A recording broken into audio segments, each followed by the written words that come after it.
Yeah. Coke fed for some head, let's get in the car, I said. She grabbed my hand, girls resting, met the bar, witness said. Tears fled the head, I'm waiting, I guess she tweet, I guess she confess, she thinking less, not drinking less. Bathroom says, best it gets, spontaneous, I stereotype. Put to rest tonight. Imagine, believe, and achieve, it works. Skyline as I rise like fireworks. Smell through the bag, don't touch my perk. Yo, hey, hello everybody, and welcome to this edition of After the Storm, your OKC Thunder post-game analysis live stream. And let's talk about the TJ McConnell game. That's what I'm calling it, because he was the difference tonight. What do you have, 12, 9, and 6. So let's call it the TJ McConnell game, like you called J-Dub, the J-Dub game the other day. And all of you all that got caught up in him being the MVP and all that nonsense, all that went to rest tonight because he went back to doing what he does, and it's just kind of funny to me. It was comical, and that's why I was saying that the other night. Don't get caught up in one game that he does, because I like him a lot. And sorry, guys, I'm trying to get everybody logged in so I can get all my guys, everybody tied up. Like I was saying, don't get caught up in all that. And Stephen A. Smith says, we like J-Dub, but Jay ain't Shay. We like Jay, but Jay ain't Shay. And that's the easiest way to put it. And let me take my hat off to the Pacers. They were more aggressive than we were. They were more, it was more of a, we've got to win, kind of like we were in Game 4. They beat us to the ball. And I just believe that, my problem with Coach Dagnall is really simple. Whatever works, he keeps doing. It's like, bro, you play SGA the whole first quarter and third quarter. Why are you changing what you've done all year? Why are you changing? There's no need for that, because then he started out 1 for 5, went 4 for 4, then you pull him out. And once again, he does not know how to coach a superstar. He just doesn't. That's just how it is. But that being said, he still got to not have 8 turnovers. And, but TJ McConnell slipping in because he's sitting there handling the ball, looking to do all this stuff. Dude, just go make the move and score. Go score. One of the things that I gripe about SGA is simply because the simple fact is like, bro, quit trying to do it. Just go score. Go score. Nobody can stop you, but you're trying to set all the other guys up. When you got to get a game, this is why people try to say he's Kobe and Michael. No, he's not. They're going to go out there and bust your ass. Then they're going to bring the other team, their teammates in, but they're going to go bust your ass first. He is a let me pass, let me get everybody involved. Fuck that. Come out and bust their ass. But that's not how he operates. That's not what he does, and we appreciate him for that. Don't get me wrong. We appreciate him because that's who he is. Hotspot says, it's rep. Yeah, I just, hey, John, hey, Hotspot, how you guys doing? My thing is really simple. It's Game 7. I didn't want to see it. Anything can happen in Game 7. But this is Denver series. You give away Game 1. They come back in Game 2. We kick their butts. Game 3, they do what they need to do. Game 4, Shea closes the door on them. Game 5, J-Dub and Chet kind of do their thing, and we win. Game 6, those guys know where to be found. Chet, I don't know where the hell Chet was. I don't even know if he made the flight tonight. I don't know if he even made the flight. It was just kind of a frustrating thing to me to watch these guys tonight. But that being said, my hat goes off to the Pacers. It was a must-win. They did not want us celebrating on their home court. And let me say, TJ McConnell in the first quarter, and when he was playing, because, our coach J-Dub is his guy. And when he gets caught up in like he's done, Game 4, that's what we did. We rested J-Dub, we rested SGA, and we put J-Dub, and we made it. No. This is Game 6. Let's close the door. Once again, he doesn't know how to coach a superstar. I promise you, Phil Jackson and those guys and Pat Riley, no, they're going to keep their superstar in their first. Let's close the door on these first quarter. Let's get it done. Let's get out of here. But he starts coaching, and he starts doing all the nonsense. And then what happened? He takes SJ out, okay? And the score is 13-15. He puts SJ back in at 17-34. SJ again takes SJ out. It's 31-32. SJ comes back in. It's 33-44. They had to put him right back in. This is not It's not rocket science, Coach. J-Dub is not the guy. He's a number 2. He's not the number 1. He's not. The other game was great, and I liked it and all that, but all you guys talk about he's the MVP, that just goes to show you right there. Non-SGA minutes killed us. T.J. McConnell, once again, J-Dub throwing a lazy pass, just like in Game 3. What happened? T.J. McConnell with the steal, just like he did in Game 3. This was almost a replay of Game 3, except that at one point we were they shot 10 free throws the first quarter, by the way. We shot 2. So for Doris Burke and all you free throw merchants, y'all didn't say anything about that. They shot 10-2. I didn't hear anybody saying anything about that. 3-point shots, we were 1 for 11. Dort just kept shooting and shooting and shooting. I'm going to get hot. He's falling down, throwing his feet out and all that nonsense, trying to draw a foul.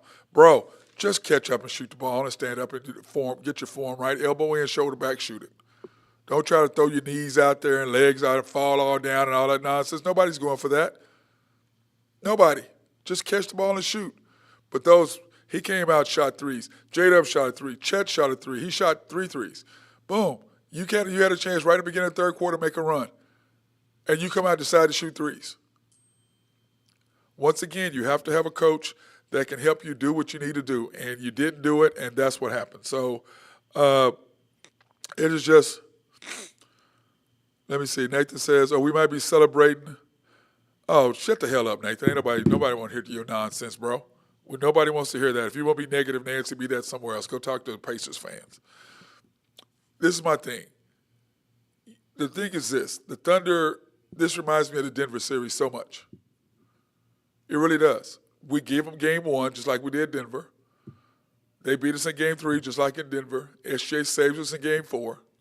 Game 5, everybody shows up. Game 6, the only people showed up was SGA and Caruso in Denver.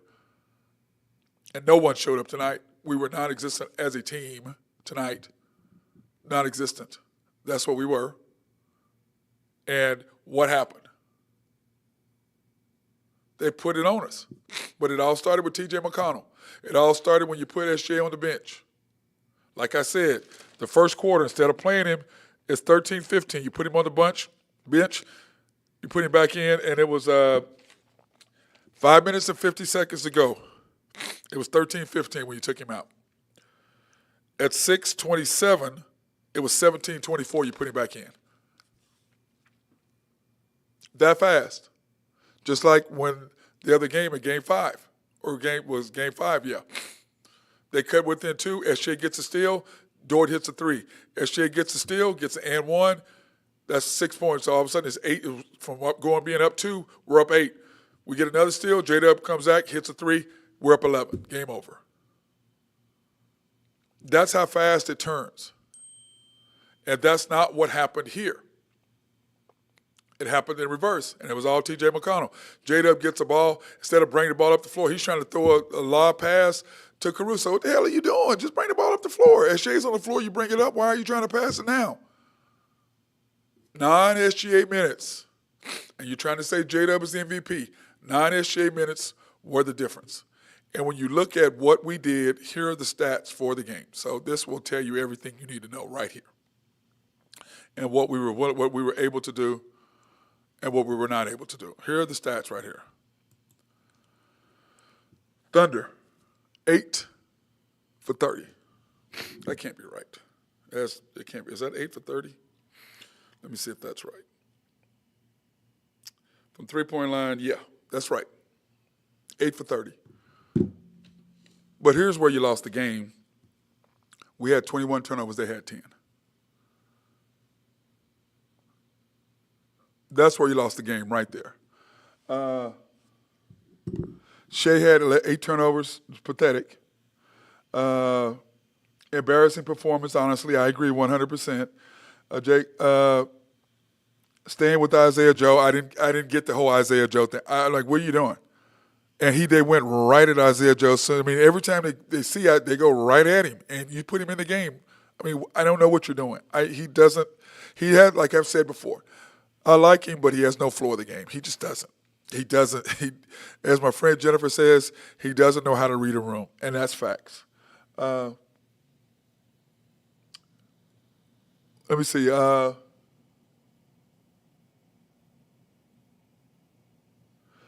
Hotspot says Shea's a defensive liability. Bro, some of your takes are so ridiculous, bro. I don't even know what the hell you're talking about. You really don't know what you're talking about. You really say you say some nutty stuff. You say some good stuff, but you say some outrageous stuff. You really, Shea is a defensive liability. Okay. I don't even know what to say to that. I really don't. I'm just going to ignore it. Let me see.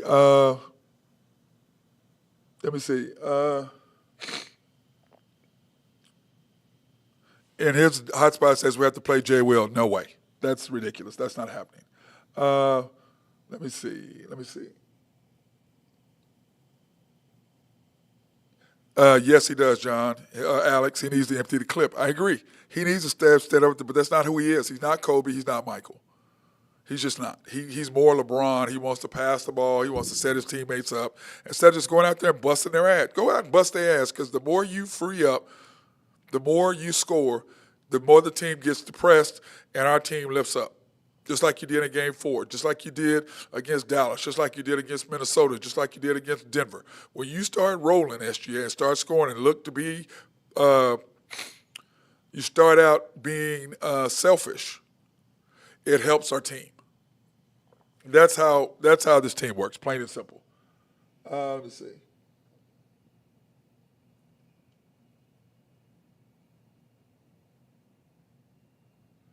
I just look at what this game was, and I'm okay. It's one game.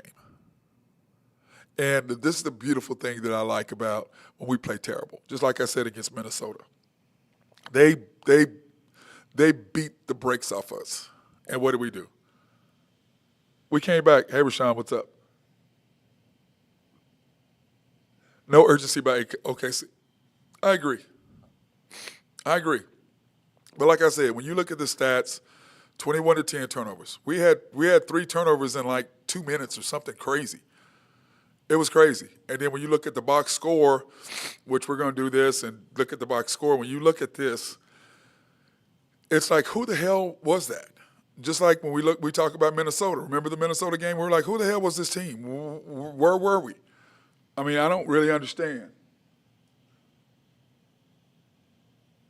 Yes, Manifest, they just kicked our butts. Chet, 4 points, 6 rebounds, no steals, no blocks, 2 turnovers. 0 for 3, 2 for 9.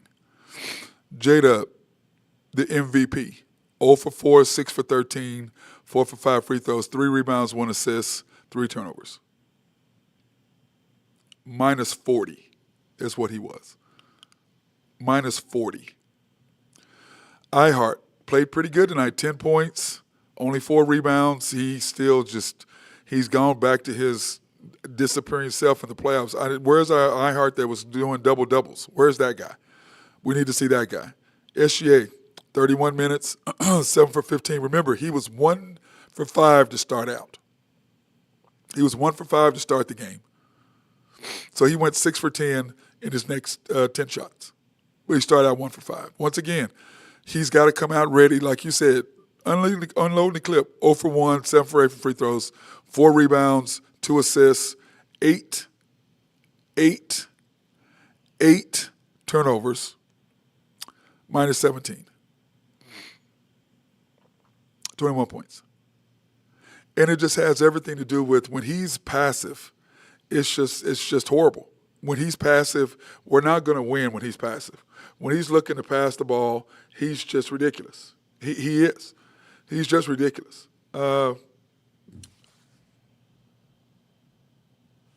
Trade Isaiah Joe. I wanted to trade him before, but they're going to have to. He's just not. Ever since the middle of last year, like I said, he's just been done. Yes, they ripped Shea several times. I agree. Because why? Because he was looking when he's not his aggressive self, we're in trouble. And that's true. They ripped him several times. They were coming over stealing the ball from him because he's sitting there dancing with the ball instead of making a move. Instead of doing what he needs to do, he's dancing with the ball. And that's his biggest problem. Shea is dancing with the ball instead of doing what he do. Hey, I'm doing the show. Let me call you back. I got to call you back. I'm doing the show, okay? Okay. So anyway, that was the definition of what happened tonight. And let me take my hat off to them because they were in our ass right from the very beginning. And let's talk about T.J. McConnell. This is a T.J. McConnell game. He came in. He was going to the basket. He's the shortest guy on the court, the oldest guy on the court. He had 12 points, 9 rebounds. He took the rebound. He took the ball. He stole it from Shea, jumped over and got a rebound over him. Shea is 6'6", because he's half-assed going for a rebound. Ihart is 6'11". He steals the ball from him. Almost out-rebounded Chet, who's 7 foot. Why? Because we were half-assing it. And that's what happens. And it is what it is. So, anyway, let's take a break because I'm trying not to be pissed off, but it is what it is. I want to thank our sponsor, SRB. If you have needs for engineering, surveying, or planning, hit our guys up over at SRB. They love to take care of you. If you have a need for a water treatment plant, these guys are the ones to see because who doesn't like clean drinking water? Or Grove Trucking, my guy Jose Ferreira. If you have needs for dirt, rock, or sand to be moved, hit my boy up. He loves to take care of you. And then, of course, YNB, family owned and operated since 1912. They are the bank that makes things happen. They're an equal housing lender and a member of the FDIC. Proud sponsor for us to go out and support women, minority, and black-owned businesses. And also, the thing I love about them is these people are great people. If you go in, they're friendly. They will take care of you. The rates are fantastic. And like I said, go ahead and check these guys out. Or you can pre-qualify online at www.ynbok.com, www.ynbok.com. Or you can go into one of their 5 locations, the main bank at 401M, 66 steps from historic downtown Yukon, Oklahoma. YNB East, which is off the Parkway in 66 or 39th Expressway, however you want to look at it. YNB Mustang, 218 North Mustang Road. YNB Parkway was off I-40 in Garth Brooks, just south of I-40, right there in front of the hospital, right there in Garth. Cannot miss it. And then at YNB Peoples, located in Bethany on 23rd between Rockwell and MacArthur. And then, of course, man, if you haven't had this stuff, the House of Creed, handcrafted since 1760. As they always say, Matt, remember, pick the best for your best. So go in and get some cologne. If you're a woman, hey, they got great perfume, go get your man, so go spray some of that cologne. If you tell them that the Matt Clark sent you, they'll give you a couple bottles. And trust me, or a couple samples. It'll be great. And if you're a guy and you want some, go smell that stuff yourself. I promise you I get compliments all the time on how good I smell with that stuff. And if you got a girl, hey, the perfume is fantastic. I've given out one of my friends some, and they just absolutely love it. So go check it out, would you? House of Creed, handcrafted since 1760. Okay, guys. What happens now? This is going to sound weird and dumb, but every time we play like shit, what happens? What happens? Every time SJ plays like crap, what happens? He comes out and he murders people. But this is the thing with the Pacers. That was their first time losing 2 games in a row. First time losing 2 games in a row. And we beat them 4-5. I thought we'd win 4, 5, and 6. It was my bad. I missed out. I thought it was 4, 5, and 6. I thought it would go 5 or 6 games, maybe 7, but I didn't believe it's 7. I thought for sure it'd be 6. But once again, this played out like the Denver series. You give away game 1. You win game 2. You lose game 3. SGA does what he does in game 4. Game 5, you protect home court. And then you go lay an egg in game 6. And then game 7 is on the line. Now, what do I expect in game 7? I expect SGA to come out and bust their ass because he had a bad game. If you look at J-Dub, reason why SGA minutes were so, I'm saying SGA non-minutes were a factor was because of one simple thing. J-Dub was non-existent when we needed him. SGA off the court, we were down 2, he comes back in, we're down 7. We're down 1, goes off the court, comes back in, we're down 8. 9 SGA minutes when the guy who all you're crying about was the MVP, hot spot, all you're talking about, oh, he's the MVP candidate. SGA off the floor, he's non-existent. SGA is on the floor, he's scoring like crazy. Why? Why is he scoring like crazy? Because whatever he did the other night was an anomaly. And he's well-deserved. Now we need him to do another one. But this is who he is. SGA is scoring. If she's on the floor, all the attention's on SGA. It allows him to be free and do what he does. If the attention is on him, that's just not where he flourishes. Now the other night was different because he got into a flow. And in the NBA, remember, Wiggins had 40. Because that's what happens in the league. Anybody can bust anybody's ass at any time in the league. That's how it works. So my takeaway is this. 21 turnovers. They had 10. We had 3 turnovers in the first, 5 minutes? Reminds you of Game 3. That's what this reminded me of Game 3. Their bench players came off and played magnificent. We were, okay, whatever, let's get this done. We can still win. And they just poured it on, and we came out in the third quarter. They couldn't score. They went 0 for their first 6 shots. And Dort took 3 threes. J-Dub took a 3. Chet took a 3. And that's what I'm talking about, the difference between SGA and Jordan and Kobe. They're going to come out in the third quarter and establish themselves and establish us right away. That's not who he is. He wants to establish a team because that's what Dagnall wants. Bro, come out, be selfish, establish yourself right away, then our team will follow your lead. And I've said this before. As he goes, so goes the Thunder. When he does what he does, it makes everybody else flow. But when he's not, and then you feel like, oh, these guys feel like they've got to be playmakers, we have one playmaker. The rest of the guys are just guys who make plays. That's how it is. That's who we are. That's what it's about. And there's no way around that, and it's okay. Game 7, okay. I would have rather have won on the road not to have a Game 7 because anything could happen. Just like I said with Denver, anything could happen. But the beautiful thing about it is we're at home. Our role players are going to be better at home. We gave away Game 1. The series should be over. We gave away Game 1. You think that we're going to give away 2 home games? I don't think so. Because I can promise you, every time SGA plays bad, he comes back and he busts your ass. It's happened all throughout the season. It's happened all throughout the playoffs. Every time he plays bad, the next team he plays, it's going to be ass to elbows. Elbows to ass, however you want to look at it. That's what it's going to be. But let's face it, this series has been good, and I'm not upset about it because the series has been good. Okay? The series has been good. I meant to do this right here. That Pacers won the first game. We won the second game. Pacers won the third game. We won games 4 and 5, and Pacers won game 6.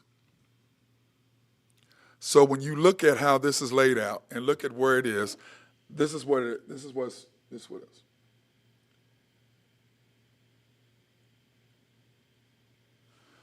Manifest J-Dub going downhill when he had 40. Yes, because once he gets in the flow, it doesn't matter. It's like same thing with Wiggins. You get in the flow in the league, I don't give a shit who you are. You're going to score.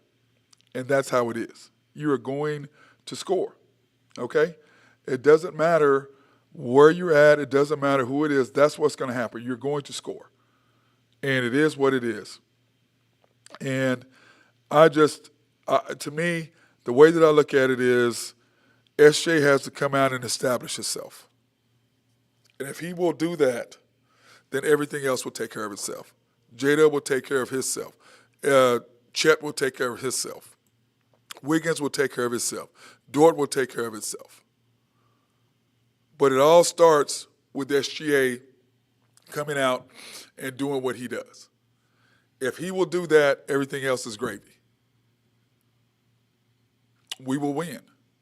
But he has to come out, stop like tonight. He was trying to pass. Dude, just take you and Nembhard have been playing against each other since junior high. You don't think you know how to score on him? He knows all your moves, but you know how to score on him if you want to. You played against him. You know how to do it. It's like me playing against my guys back in the day. When you play against a guy enough, he knows your moves and you know his moves. But when you're better than him, you're going to do what the hell you want to do. And he knows it, and so do you.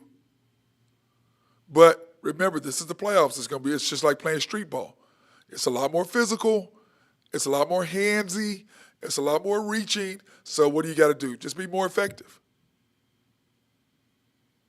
But Dagnote, when he starts out 1 for 5, then he goes 4 for 4, then you pull him out. What the fuck is you doing? This is the thing. This is not how Dagnote wants. This is not what said. They want a team. They don't want the individual thing. But listen, SGA is not Russell Westbrook. He's just not. We are going to win or lose based on how he plays. Not J-Dub, not Chet. We're going to win based on how he plays because when he's rolling, it makes it easier for us as a team to do what we need to do when he's rolling. It's not rocket science. All that other nonsense is just, it's like Shaq says, like Charles says, Kenny says, it's SGA and the others. When he's rolling, we're going to win. Because once he starts rolling, then guess what? Dort feels no pressure to shoot threes. Wiggins feels no pressure to shoot threes. Kaysen, he shoots better at home. We play better at home than we do on the road, just like their bench guys do. Hallie was playing, he played great tonight. He got into a flow. They did what they needed to do. Now we come back home. We're going to do what we need to do. It's not a lot here. It's just not. My hat goes off to them, and I'm so tired of Doris Burke. I don't know what my guy Randy, right, the commander and I were talking about. I'm so tired of them. I really am so tired of her. I really, truly am. It's just so frustrating to me to listen to her. It really is. And Richard Jefferson has to correct her over and over and over. It's like, stop it. Why are we having to deal with this nonsense? It's so frustrating to have to deal with that. It really, really, truly is. So, that being said, guys, I'm done for the night. I'm frustrated. I'm upset because I was ready to go out and party and have fun and celebrate, and I'll just have to do it Sunday night. Okay? I'll go out Sunday night and do it. It's okay with that. But I want all you guys to say, listen, we're going to come back. We're at home. This is the reason why you have home court advantage. This is the reason why you play as hard as you're doing during the season, so you can have home court, play Game 7 at home, just like we had Denver at home, just like we had Minnesota Game 5 at home to close out. But you're going to know within the first 5 minutes how the game is going to go. Within the first 5 to 7 minutes, you're going to know how the game is going to be on Game 7.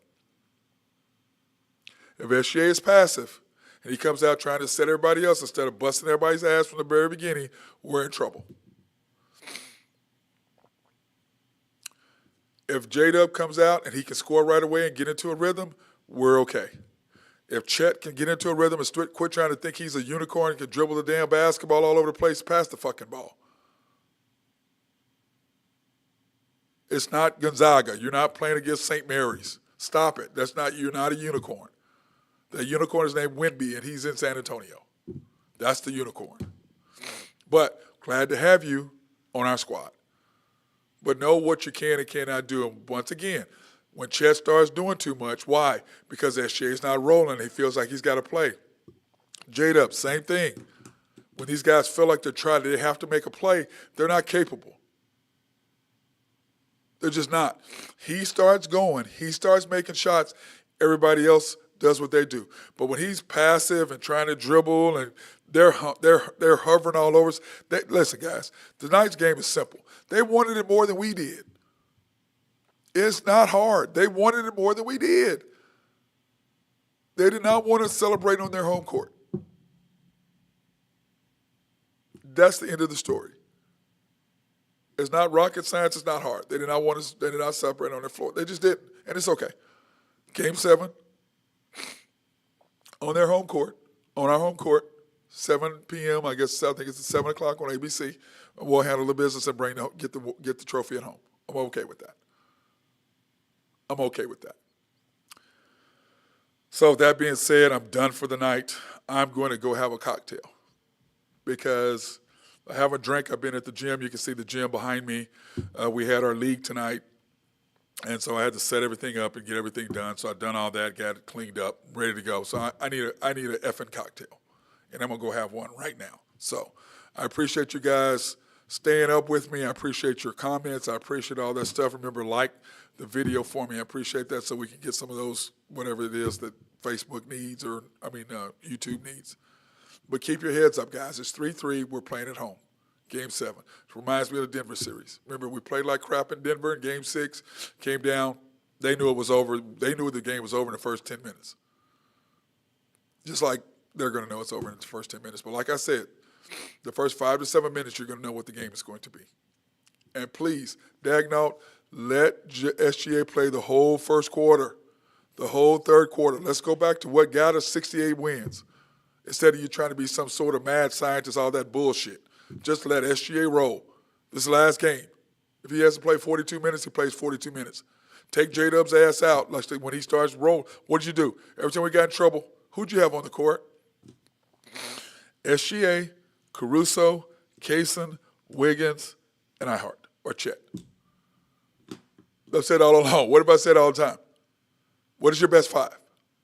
SGA, Kaysen, Caruso, Wiggins, and Chet or Ihart. I've said that all year. And Jay or K-Rich if you want to go small. Said it all year. When we got in trouble, who was the 5 that he had? So he knows, but he's unwilling to do it. Take J-Dub's ass out at the 5-minute mark. SGA, Kaysen, Caruso, Wiggins, Chet or Ihart. Or K-Rich if you want to go small, but you can't. So Chet or Ihart. And you roll. What is so funny is that's every time we get in trouble, that's the lineup you put in there. Instead of doing that at first, take J-Dub out, put that lineup, and let's go. Do it in the very beginning. That's what you know what the lineup is, and you prove it every time we get in trouble. You snatch J-Dub out, you put that lineup in every time. Instead of taking J-Dub out, putting that lineup in instead of taking SJ out. Try that. See how that works. See if we can make that run. So, anyway, thank you guys. We'll see you on Sunday night. Tomorrow's show on the Unpopular Hour, we'll be ready to get that done. And I'll be a lot more calmed down and have time to really sit down and think and figure out what the hell I really want to say. So that being said, peace out. Have a good night. Go have a cocktail. I'm going to have several. And a couple shots of tequila. Full show. That's what I'm doing right now. Peace out.